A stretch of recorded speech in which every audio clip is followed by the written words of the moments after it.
Ouvrir une roche tombée de l'espace et trouver quelque chose d'aussi incroyable que cela pourrait changer notre compréhension de l'univers. C'est l'histoire d'un homme qui a découvert une météorite dans une montagne reculée de Chine. Mais ce qui était surprenant, ce n'était pas de trouver la roche, mais ce qu'il y avait à l'intérieur. Quand il a décidé de la fendre, ce qu'il a révélé était une découverte si incroyable qu'elle a laissé des scientifiques du monde entier sans voix. Ce que tu es sur le point de découvrir va te faire remettre en question tout ce que tu sais sur le cosmos. Numéro 1. La météorite la plus incroyable. Dans un coin reculé des montagnes, à Fukang, en Chine, un randonneur, sans grandes attentes, est tombé sur une découverte qui allait changer notre façon de comprendre l'univers. En regardant de plus près une roche qui semblait ordinaire, l'homme a découvert qu'il s'agissait d'une météorite. Bien qu'en surface il n'y ait pas grand-chose qui attire l'attention, il a décidé de le fendre, révélant à l'intérieur un spectacle de cristaux qui défiait toute description. Ce n'était pas une météorite ordinaire. La météorite que le chanceux randonneur a découverte appartient à une rare catégorie connue sous le nom de pallasite. Les pallasites sont des météorites composées de fer et de nickel, et ce qui les rend vraiment spéciales. Ce sont les cristaux d'olivine qu'ils contiennent, créant une vision spectaculaire en combinant ces minéraux. Marvin Kilgore, un collectionneur et expert en météorites, ne tarda pas à arriver sur les lieux, confirmant ce qui semblait incroyable. Il n'est pas courant de croiser des pallasites, car elles sont extrêmement rares. Ce fragment venu de l'espace est non seulement impressionnant par son apparence, mais aussi par son apparence. Pour ce qu'il représente. Les pallasites se forment aux limites du noyau d'un astéroïde, une zone où la roche et le métal se rencontrent dans une danse de collision cosmique et de formation. Numéro 2. Composition unique de la pallasite. Quand on parle de météorites, la plupart des gens pensent à des roches sombres et métalliques. Mais il y a un type qui se distingue par sa beauté extraordinaire. Et leur composition singulière, les pallasites. Ces joyaux cosmiques, en plus d'être incroyablement rares, sont constitués de cristaux qui brillent de leur propre lumière, et leur découverte peut laisser n'importe qui sans souffle. Une pallasite contient à l'intérieur un spectacle unique. Des cristaux d'olivine, également connus sous le nom de péridot, qui se trouvent incrustés dans une matrice de fer et de nickel. Ce minéral vert et translucide, qui sur Terre est utilisé pour la bijouterie, se forme dans l'espace sous des conditions extrêmes. En observant une pallasite fondue, ce qu'on voit, c'est un maillage brillant de métal, entouré de petits morceaux de cristal vert. Presque comme s'il s'agissait d'une œuvre d'art extraterrestre. La météorite, découverte par Marvin Kilgore dans les montagnes Foucault, est un parfait exemple de pallasite. Ce type de météorite est extrêmement rare, représentant moins de 1% de tous les météorites trouvés sur Terre.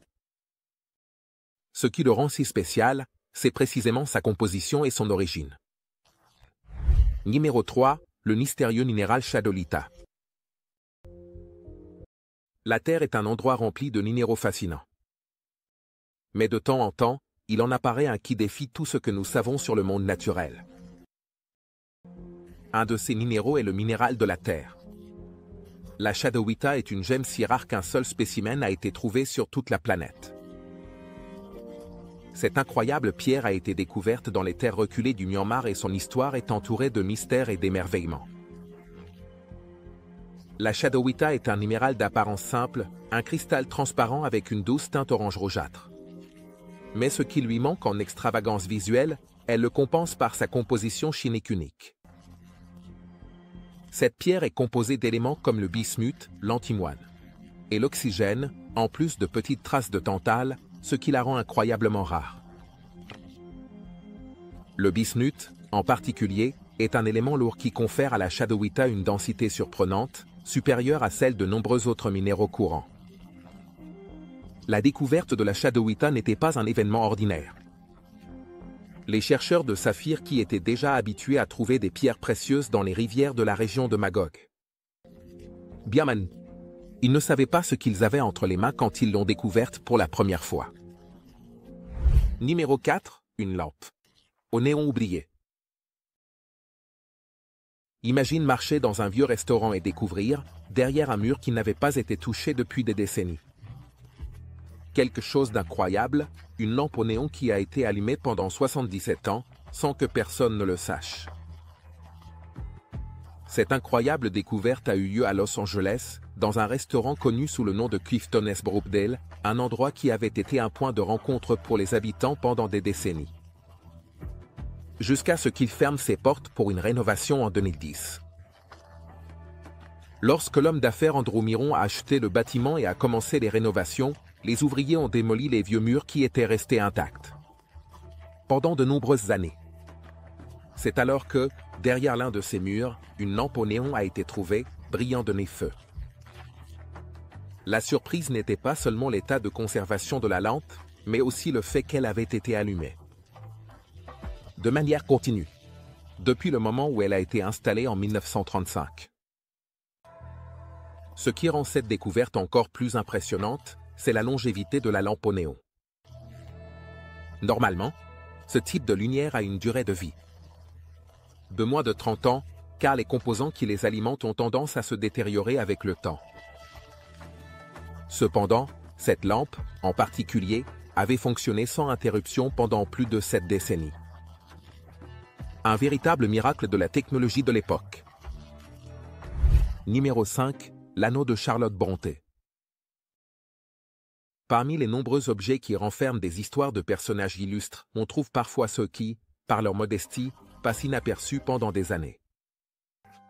C'était le cas d'une bague apparemment simple qui appartenait à la célèbre écrivaine anglaise Charlotte Brontë. Ce qui rend cette histoire si fascinante, ce n'est pas seulement l'objet en lui-même, mais les circonstances de sa découverte. Dans un tranquille grenier du pays de Galles, une femme s'apprêtait à ranger les affaires de son défunt beau-père. Sans savoir qu'elle découvrirait, en cours de route, une perle littéraire perdue dans le temps. En ouvrant une petite boîte en métal, après avoir vérifié plusieurs clés, elle tomba sur une bague d'apparence ordinaire. Simple, et sans ornements extravagants.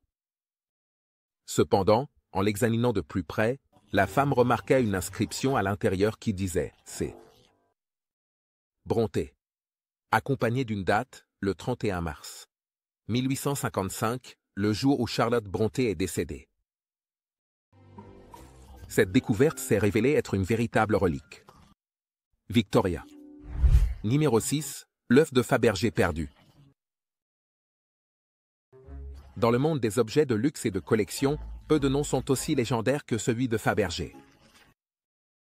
Ce célèbre joaillier russe est connu pour avoir créé certains des objets les plus précieux et les plus convoités au monde. En particulier les célèbres œufs de Fabergé, qui ont été commandés par les tsars de Russie comme cadeau de Pâques pour leurs proches. Cependant, ce que peu de gens savent, c'est que plusieurs de ces œufs se sont perdus au fil du temps. L'un d'eux a été redécouvert de la manière la plus inattendue. En l'an 2012, un marchand de ferraille du Midwest des États-Unis a fait un achat apparemment routinier dans un marché aux antiquités. Il a acquis un petit œuf en or pour 13 302 $. Bien que le prix semblait élevé, il ne soupçonnait rien d'anormal, car il prévoyait de fondre l'œuf pour en extraire l'or. Cependant, lorsqu'il ne trouva pas d'acheteur pour l'œuf, il décida de reporter son plan et de lui consacrer une étude plus approfondie. Ce que ce commerçant ne savait pas à ce moment-là, c'est qu'il avait acquis l'une des pièces les plus précieuses de l'histoire. Le troisième œuf impérial de Pâques, créé en 1887 par le légendaire joaillier Peter Carl Fabergé. Cet œuf, un cadeau de Pâques du tsar Alexandre III à sa femme, la tsarine Maria Fedorovna. Il était décoré de pattes de lion, de guirlandes dorées, de saphirs cabochons et d'une broche en diamant. À l'intérieur, il y avait une montre d'Acheron Constantin, ce qui la rendait encore plus précieuse. Numéro 7. L'énigmatique cambodrie. Dans l'immense océan, certaines des substances les plus précieuses au monde ne se trouvent pas dans des coffres de pirates ni dans des épaves de navires, mais flottant à la surface de l'eau ou reposant sur les côtes. L'une de ces substances est l'ambre gris, également connu sous le nom d'or flottant. Cette matière curieuse, produite par le système digestif des cachalots, a été convoitée pendant des siècles pour sa rareté et sa valeur dans l'industrie des parfums. Mais ce que beaucoup de gens ne savent pas, c'est que cette substance a été produite par les cachalots. Souvent confondue avec le vomi de baleine, c'est un trésor extrêmement précieux. L'ambre gris est une substance cireuse et légère qui se forme lorsque les cachalots ingèrent les parties indigestes de leur proie. Comme les becs des calmars. Ces parties dures irritent les intestins des baleines, ce qui provoque la sécrétion d'une substance grasse qui aide à protéger leur tractus digestif. Avec le temps, cette substance durcit et se transforme en l'ambre gris précieux. Bien qu'on l'appelle vomi de baleine, en réalité, il n'est pas excrété par la bouche, mais passe par le système digestif de la baleine. Et finalement, il est expulsé de son corps de manière naturelle. La découverte de l'ambre gris est extrêmement rare. La substance peut flotter dans l'océan pendant des années, avant d'être échouée sur la plage, où sa valeur peut atteindre 1 million de kilomètres. On peut atteindre des chiffres impressionnants. Numéro 8, la matrice d'opale. Plus grand. Quand on parle de pierres précieuses, l'opale se distingue par son éclat coloré, un spectacle naturel qui semble contenir des feux d'artifice en miniature. Cependant, dans le monde des opales, il y a une découverte qui a laissé tout le monde stupéfait. La plus grande matrice d'opale jamais découverte.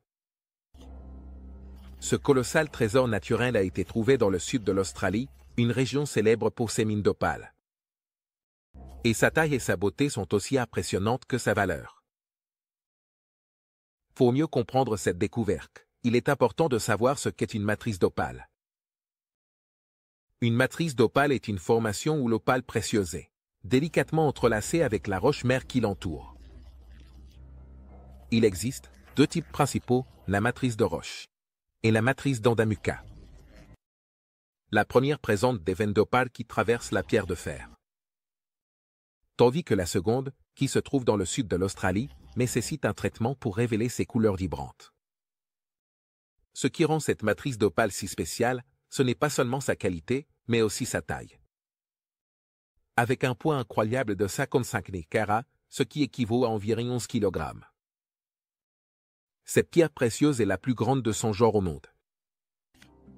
Numéro 9, une bague fantaisie, qui s'est révélée être un diamant. Imagine porter une bague pendant des années, pensant que c'est un bijou bon marché, pour finalement découvrir qu'en réalité, c'est un diamant rare et précieux. Voici l'incroyable histoire d'une femme qui, sans le savoir, a porté un trésor caché pendant des décennies. La bague, achetée lors d'une vente de garage pour seulement 10 livres, soit environ 13 $, s'est révélé être un diamant de plus de 26 carats. Ce qui en a fait une découverte absolument surprenante. Tout a commencé il y a plus de 30 ans. Quand cette femme, résidente de l'ouest de Londres, a décidé d'acquérir ce qu'elle croyait. C'était un bijou fantaisie. La bague, grande et brillante, semblait parfaite pour un usage quotidien, et la femme la portait souvent, sans jamais soupçonner sa véritable valeur. Pour elle, c'était juste un joli accessoire, un complément sans grande importance, jusqu'à ce qu'un jour elle décide de l'emmener chez un bijoutier local pour une évaluation. Le bijoutier est resté stupéfait en examinant la bague. Ce que la femme croyait être un cristal bon marché s'est révélé être un diamant de 26,27 carats, une gemme extraordinaire qui avait été taillée au XIXe siècle. À cette époque, les diamants étaient taillés différemment de ce qu'ils sont aujourd'hui. Cela leur donnait une apparence plus opaque et moins brillante. Cela, combiné avec l'usure naturelle de la bague, avait fait qu'elle passait inaperçue comme un bijou ordinaire. Numéro 10, la main de la foi. Dans le monde minier, les découvertes d'or ont toujours fasciné l'humanité. Cependant, peu de découvertes ont captivé l'imagination des gens. Tout comme la célèbre pépite d'or, connue sous le nom de la main de la foi. Cette incroyable pépite, l'une des plus grandes jamais trouvées, a été découverte en 1980 dans la petite ville de Weatherbourne, à Victoria, en Australie. par un homme qui explorait la zone avec un détecteur de métaux. Kevin Millier, l'heureux découvreur, ne s'attendait pas à trouver quelque chose d'aussi extraordinaire. Quand il a commencé à scanner le sol à la recherche de petites pépites d'or. Mais ce qu'il a trouvé était bien plus que ce qu'il aurait jamais imaginé. Enfoui à seulement 30 cm de profondeur, se trouvait une énorme pépite d'or pesant environ 27 kg. Ou 875 onces 3. La pépite avait une forme particulière qui rappelait une main tendue, ce qui a inspiré son nom. La main de la foi. Minéraux dans le calmar géant d'Afrique du Sud. Dans les profondeurs de l'océan, il existe des créatures qui défient l'imagination humaine. L'une des plus mystérieuses et fascinantes est le calmar géant, une créature qui est rarement vue par les humains car elle vit dans les zones les plus sombres et profondes de la mer. Cependant, en 2020, les baigneurs de la baie de Britannia, en Afrique du Sud. Ils ont eu une surprise en découvrant échoué sur la plage un énorme calmar de plus de 4 mètres de long. La découverte était aussi rare qu'impressionnante. Les calmars géants sont des créatures insaisissables qui vivent à des profondeurs allant de 300 à 900 mètres. Ce qui rend les observations à la surface extrêmement rares. Ce calmar, en particulier, avec son corps massif et ses longs tentacules, semblait tout droit sorti d'une histoire de science-fiction. Les baigneurs n'en croyaient pas leurs yeux. Et bientôt, la nouvelle de la découverte a fait le tour du monde. Bien qu'on ait trouvé des restes de calmars géants par le passé, il est rare d'avoir l'occasion d'observer un spécimen aussi intact. Cet exemplaire a été immédiatement retiré par des scientifiques locaux pour être étudié. Puisque chaque découverte de ce type représente une occasion unique d'en apprendre davantage sur ces créatures énigmatiques. Malgré les nombreuses études menées sur les calmars géants, beaucoup de questions sur leur biologie et leur comportement restent sans réponse. Numéro 12, la rare langouste bleue. Parmi les merveilles que la nature offre, la vie marine est l'une des plus surprenantes. Pleine de créatures qui étonnent autant par leur apparence que par leur rareté. Un exemple notable est la langouste bleue. Une créature qui semble tout droit sortie d'un monde de fantaisie avec sa couleur saphir inhabituelle et vibrante. Les chances de trouver une langouste de ce type sont incroyablement faibles. Estimées à environ 1 sur 2 millions. C'est pourquoi, chaque fois qu'une de ces langoustes est découverte, cela devient un événement extraordinaire, contrairement à ce que beaucoup pourraient penser. Les homards bleus ne constituent pas une espèce à part entière. Il s'agit d'une variante du homard américain ou européen qui, en raison d'une mutation génétique, elles affichent une couleur qui semble impossible. Cette mutation affecte la production d'une protéine appelée crustacéanine, qui, en se combinant avec un pigment caroténoïde appelé astaxanthine, produit la brillante couleur bleue. Alors que la plupart des langoustes sont d'un marron terne ou d'un vert foncé. Les langoustes bleues se distinguent par leur teinte singulière, qui semble briller sous l'eau. La découverte d'une langouste bleue est toujours un motif de célébration pour les pêcheurs qui ont la chance d'en attraper une. Numéro 13, Villa romaine. Découverte. Sur Google Earth. Dans le monde de l'archéologie, les outils modernes ont radicalement changé la façon dont les découvertes sont faites. L'un des cas les plus fascinants de l'archéologie contemporaine s'est produit lorsqu'un groupe d'archéologues amateurs, utilisant des images satellites de Google Earth, a fait une découverte incroyable, les vestiges d'une ancienne villa romaine qui était cachée depuis des siècles sous les terres agricoles au Royaume-Uni. Cette découverte a eu lieu en octobre 2022. Quand des membres de la Société archéologique du Kent, dirigés par l'archéologue Richard Taylor, sont tombés sur des marques inhabituelles dans les images de Google Earth. Ces marques, connues sous le nom de marques de culture, sont des altérations de la végétation qui indiquent la présence de structures enterrées. Intrigué par les marques linéaires qui semblaient suggérer la forme d'un bâtiment, l'équipe a décidé d'explorer plus en profondeur. Après avoir obtenu les autorisations nécessaires, les archéologues ont commencé les fouilles sur le site. Il ne fallut pas longtemps avant qu'il me révèle les restes d'une impressionnante villa romaine, qui date des 3e ou 4e siècles de notre ère. Ce qui a le plus attiré l'attention de l'équipe, c'est le système de chauffage sophistiqué qu'ils ont trouvé dans la villa, connue sous le nom d'Hypocauste. Numéro 14, le poisson-line trompeur. L'océan est rempli de créatures étranges et merveilleuses, mais peu sont aussi impressionnantes que le poisson-line. Avec sa taille énorme et sa forme plate, le poisson-line est l'une des créatures marines les plus inhabituelles. Cependant, en 2024, les baigneurs sur les plages de Gerhardt, en Oregon, ont rencontré une espèce encore plus rare. Le poisson-line trompeur, également connu sous le nom de Molotecta. Cette découverte a étonné à la fois les habitants et les experts du monde vivant. Marina, puisque cette espèce avait été identifiée pour la première fois, seulement 7 ans auparavant, en 2017. Le poisson-line trickster se distingue des autres espèces de poisson-line par son corps plus profilé et aérodynamique, ce qui lui permet de se déplacer de manière plus agile par rapport à ses cousins plus volumineux. Bien qu'il partage de nombreuses caractéristiques typiques des poissons-lines, comme sa taille gigantesque et sa forme particulière, ce poisson a une apparence plus élégante. Néanmoins, il conserve l'une des marques de fabrique de la famille des poissons-lines, son immense taille. Numéro 15, la fleur la plus rare du monde. Dans le vaste royaume végétal, il existe des fleurs qui attirent l'attention du monde. Non seulement pour sa beauté, mais aussi pour son extrême rareté. Parmi ces merveilles botaniques, une se distingue au-dessus de toutes.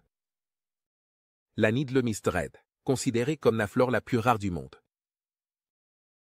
Cette fleur, qui à première vue peut sembler être une camélia ordinaire de couleur rose, est en réalité un symbole de la fragilité et de la persévérance de la nature. Il n'existe que 2 spécimens connus dans le monde entier, un en Angleterre et un en Nouvelle-Zélande. L'histoire de la Needle-Mist Red est aussi intrigante que la fleur elle-même. À l'origine, cette camélia a été apportée de Chine en Grande-Bretagne par John Needle-Mist. En 1804, Needle-Mist, un pépiniériste passionné, il a amené la fleur en Angleterre dans le cadre d'une collection de plantes exotiques qu'il espérait populariser en Europe. À ce moment-là, on ne savait pas que la fleur disparaîtrait presque complètement de son habitat natif en Chine, et qu'elle ne survivrait que dans ces 2 endroits. Numéro 16, la déclaration d'indépendance retrouvée. En 2007, un homme nommé Michael Sparks, un résident de Nashville, Tennessee, a fait une découverte qui changerait sa vie de la manière la plus inattendue. Sparks, un technicien en équipements musicaux. Il avait l'habitude de visiter des magasins de seconde main à la recherche d'objets curieux. Lors d'une de ses visites routinières, dans le magasin Music City Christ, il a trouvé un ancien document dans un cadre laqué en jaune qui a attiré son attention. Le prix affiché était aussi bas que $2,48, donc il a décidé de l'acheter sans y prêter trop d'attention. Ce que Michael ne savait pas à ce moment-là, c'est qu'il venait d'acquérir une des copies les plus rares et précieuses de la Déclaration d'indépendance des États-Unis. En rentrant chez lui, intrigué par l'ancienneté du document, il a commencé à enquêter sur son authenticité.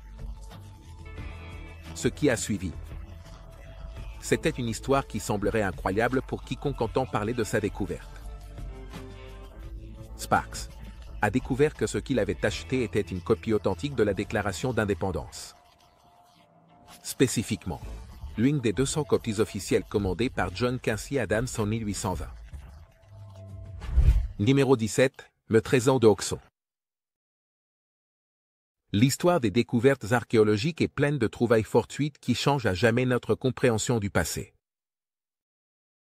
L'un des plus surprenants s'est produit le 16 novembre 1992. Quand un agriculteur à la retraite nommé Peter Watling a perdu son marteau dans un champ près du village de Hoxton, dans le Suffolk, en Angleterre. Ce qui a commencé comme une simple recherche d'un outil perdu s'est rapidement transformé dans l'une des découvertes les plus importantes de l'archéologie britannique. Le trésor de Hoxton. Peter Watling a demandé de l'aide à son ami Eric Lowe, qui possédait un détecteur de métaux. L'espoir était que le détecteur localise rapidement le marteau. Mais au lieu de ça, l'appareil a signalé la présence d'un objet beaucoup plus précieux. Enfoui à seulement 30 cm sous terre. Ce qu'ils ont trouvé n'était pas un simple marteau, mais un trésor romain composé de 14 865 pièces de monnaie, en plus de 200 objets en or et en argent, y compris des bijoux, de la vaisselle, et des artefacts qui avaient été enterrés pendant des siècles. Numéro 18, le boktai japonais. Dans le monde des races de chats, peu sont aussi emblématiques et reconnus que le boktai japonais. Avec sa queue courte et enroulée distinctive, cette ancienne race féline a été une partie fondamentale de l'histoire et de la culture japonaise pendant plus de 1000 ans. Bien qu'aujourd'hui elle soit admirée pour sa nature joueuse et son apparence unique. Le boktai japonais est l'un des plus connus et reconnus de l'histoire. Il a une histoire fascinante qui le lie au développement du pays et à sa relation avec les animaux. Ce qui rend le boktai japonais spécial, c'est sans aucun doute sa queue.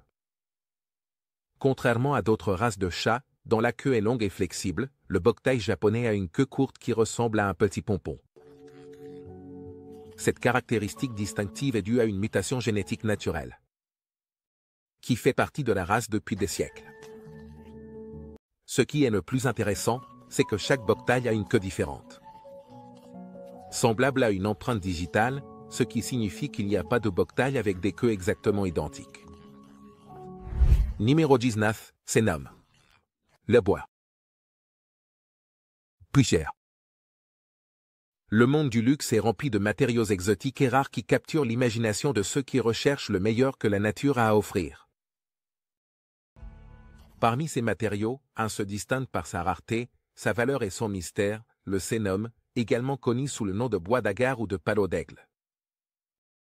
Ce bois, souvent appelé or noir, est l'un des plus chers et des plus convoités au monde, atteignant des prix pouvant atteindre 10 000 $ par gramme.